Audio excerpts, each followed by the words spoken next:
ನೋಡೋಣ. ಮೊದಲಿಗೆ ಮಾಜಿ ಮುಖ್ಯಮಂತ್ರಿ ಹಾಲಿ ಕೇಂದ್ರ ಸಚಿವ ಎಚ್ ಡಿ ಕುಮಾರಸ್ವಾಮಿ ಅವರ ಒಂದು ಧ್ವನಿ ನಿಮ್ಮ ಮುಂದೆ. ನೋಡಿ ಬ್ರದರ್, ಭಾಳ ಚೆನ್ನಾಗಿ ಕಾರ್ಯಕ್ರಮ ಮಾಡಿದ್ದಾರೆ. ಇವತ್ತೇನು ಮಾಗಡಿನಲ್ಲಿ ಬಾಲಕೃಷ್ಣ ಅವರು ಒಳ್ಳೊಳ್ಳೆ ಕೆಲಸ ಕಾರ್ಯಗಳನ್ನು ಮಾಡ್ತಾ ಇದ್ದಾರೆ.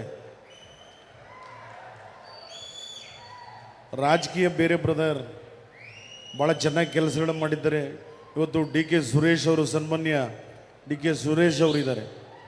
ಇವತ್ತು ಅವರು ಕೊಟ್ಟಂಥ ಒಂದು ಖಾತೆ, ಹಾಲಿನ ಖಾತೆಯಲ್ಲಿ ಇವತ್ತು ಪ್ರತಿಯೊಂದನ್ನು ನಿಂತುಕೊಂಡು ಯಾವುದೇ ಖಾತೆ ಕೊಡಲಿ ಯಶಸ್ವಿಯಾಗಿ ನಿರ್ವಹಿಸ್ತಕ್ಕಂಥ ವ್ಯಕ್ತಿತ್ವ ಅವ್ರದ್ದು.